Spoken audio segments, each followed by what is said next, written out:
Hi guys, Tish here and welcome back to another wet and miserable day on Auto Social UK. I'm making a bit of a habit of it, aren't I? But I'm not going to let it dull my spirits because I've got something to brighten things up.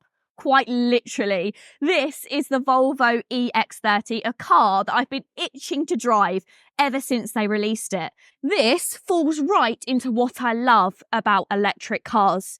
It's affordable, it's fast, and it's fun. And in today's video, I'm finally going to drive it. I'm going to find out if the EX30 is really as good as it looks on paper. So if that sounds good, then please keep watching. And if you do like new car reviews and car content, then go ahead and hit the subscribe button.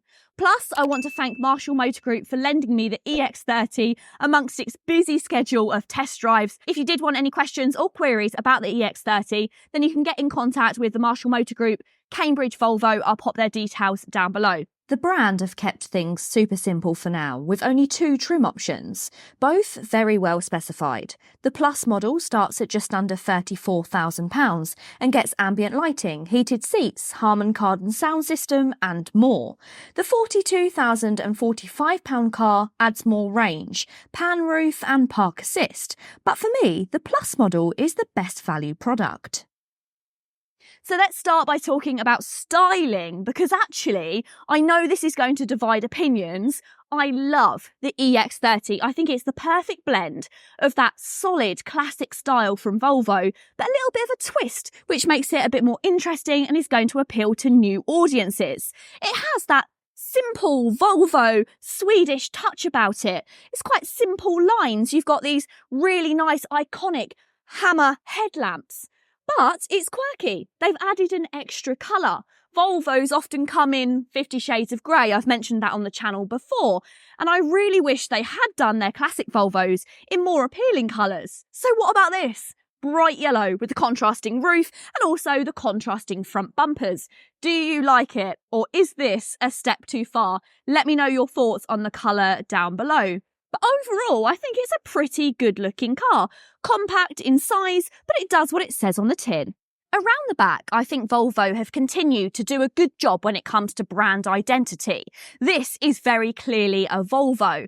I like the way that you've got that floating roofline. So you've got the black roof and then you've got it separated by one of my favourite elements. So you've got a little EX30 just etched in that roof. It's really quite nice.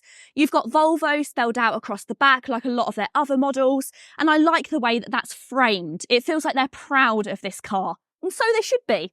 To find the boot opening, it's a little bit difficult to start with, especially when it's pouring down with rain and you're trying not to get wet, but it's just hidden in this part here, very similar to a few other models. And then inside the boot, this is probably where you'll find that the Volvo EX30 isn't massive. This really is a small SUV. And inside here, you'll find 318 litres. Although the boot space is practical, it does miss out on the cool storage options that you'll find in other Volvos. But they have added a sketch to the inside of the boot with its dimensions and what items might fit. And it's a similar story for space in the back, really. If you compare this car to some larger electric SUVs, you might be a bit disappointed. The rear doors don't open that wide, so putting child seats in is a little bit tricky. And what about once you are inside? Well, let me put my brolly down and we'll find out. So, once you are inside here, it is a little bit tight. I've got an okay amount of legroom and okay amount of headroom, but only another couple of inches. And I'm 5'5", so if you're 6 foot, you are going to feel cramped back here. It does feel quite compact. If you compare it to hatchbacks, then I think it will be comparable to those. Let's say, for instance, the Peugeot 208. But compare it to larger SUVs, it does lose out. You do, however, get 2 charge points there for USB-Cs. You've also got the electric windows, which are in the middle. I quite like that. And quality feels really good. It doesn't lose out on any quality. You still get those great kind of metal door handles. You've got door pockets. You've even got somewhere to pop your mobile phone as well on this rear seat. So it feels nice.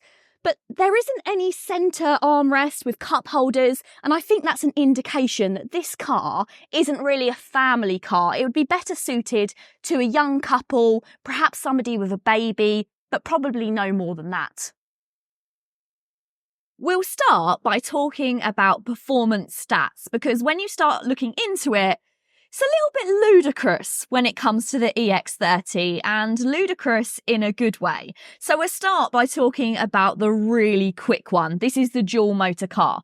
Now, it's not actually advertised as being a performance model, not like something like the MG4 X-Power is, but if you go for the dual motor version of the EX30, it gets right, I can't even believe this, 428 brake horsepower. It will go from 0 to 62 in under 4 seconds, 3.6 seconds. And do you know the best bit about it? It's £41,000, which to me is just insane. I know the MG4 X-Power is a little bit cheaper, but in my opinion, you're paying for a cheaper product. With the Volvo, you are paying for a lot of premium product. And to have something that powerful for under £45,000, I think is pretty incredible. In fact, whilst I'm on that subject, one of my very loyal followers, Dave, messaged me on Instagram and said the EX30 is one of the most powerful cars that you can get for under £50,000, which is quite the headline.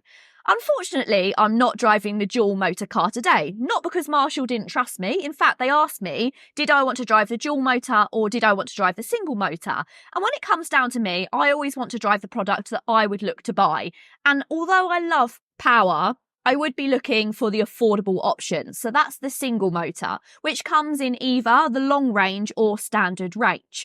But this car isn't short of power in itself. In fact, this version, the single motor, gets 272 brake horsepower from an electric motor which propels the rear wheels. And it will go from 0 to 62 in under 6 seconds. So it's a really quick car. What's better is because you're getting less power, it's cheaper as well. So the car that I'm driving today is around £35,000, which in my opinion seems like a bit of a bargain nowadays. The single motor car can be had with either a 51 kilowatt-hour standard battery, claiming around 220 miles, or a long-range version, increasing the battery size to 69 kilowatt-hours and extending the range to just under 300 miles. The spicy twin-motor model is only available with the larger battery, and the uplift in power sees a reduction of range at around 280 miles. I know that not everyone is going to share my opinion when it comes to the interior of this car, but I really like it. I love it in here. It has all of the classic Volvo styling.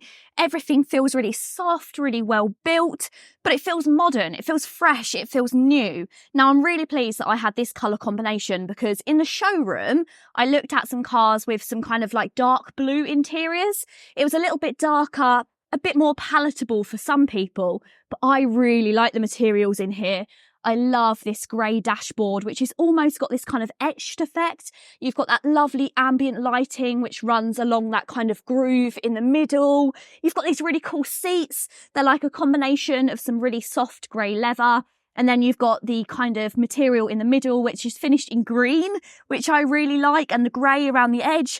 It's just really very pretty in here. Again, it's not going to be to everyone's taste, and that's fine, but I love it. My favourite feature? It's got to be the pop-out cup holders. Look at that. I like this because it keeps everything neat, and then when you pop them away, you can either have one or twice and it just hides them. I think that's great. You haven't got any storage inside the armrest because the cup holders go in there, but you've got some storage underneath. And what I quite like is you can access that from the rear as well. So despite the fact that it's quite compact, you still get access to that. You also have a little bit of storage which can be tucked away, and you've got your 2 USB-C chargers in there, and you've also got space for 2 mobile phones up the front here, and you've got wireless charging as well. I've tested that. That works really well. The wireless charging kind of connects every single time. The one thing it doesn't like very much is the key card. It's a little bit temperamental on the key card, and it wants you to literally put it in the centre console to get it to work. But I was chatting to the guys at Volvo and they said that you just set up your phone, and then once you've set up your phone, it works with that instead of the key card, which is pretty good, but I know a lot of people might not like that. Now, this touchscreen, of course, one of the headline things about the EX30 is that it doesn't have a digital screen in front of you.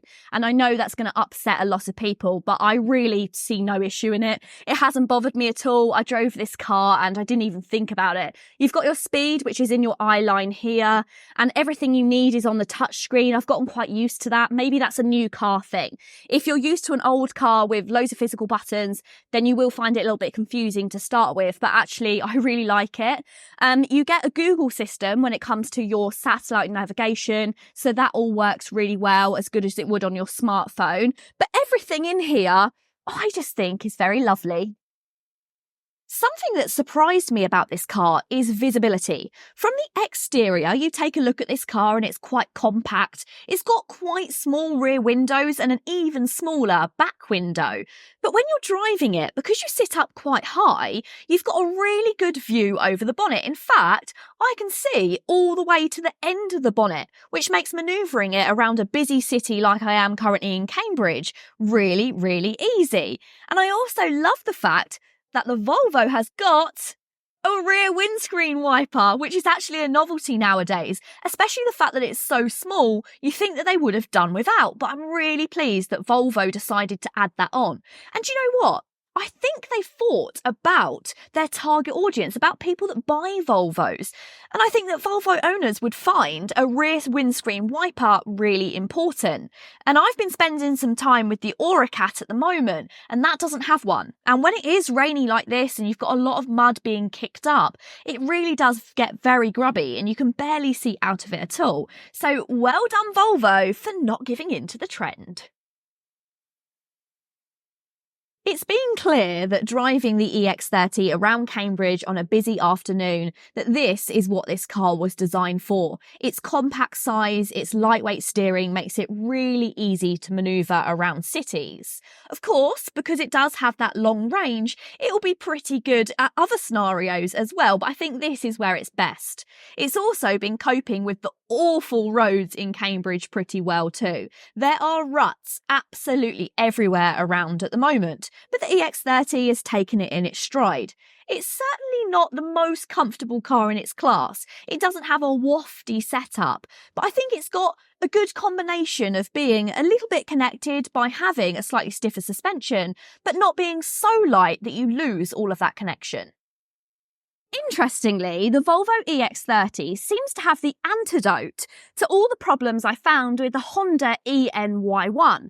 You see, that car is priced where this car ends, at £42,000. And at that price point, you scrutinise everything. How is the range? How does it drive? What's the equipment like? And that car left me just feeling a bit empty. But with this car, the Volvo EX30, priced at £10,000 less if you go for the entry-level model, you don't really look into all of those tiny elements. You realise that actually you're getting good value for money. And it's not going to be perfect in every way, but not many cars are. But what do you guys think? Do you agree with me that you love the Volvo EX30? Or do you think that it doesn't have that Volvo DNA? Let me know in the comments down below. What I do know is that I love it. And I think my dad's going to love it as well. So I'm going to send him for a test drive at Cambridge Volvo to try out the EX30 and see what he thinks. But let me know all your thoughts and feelings in the comments down below. If you've enjoyed the video, please go ahead and give it a big thumbs up. And if you want to see more, then hit the subscribe button. Until next time, guys, see you later.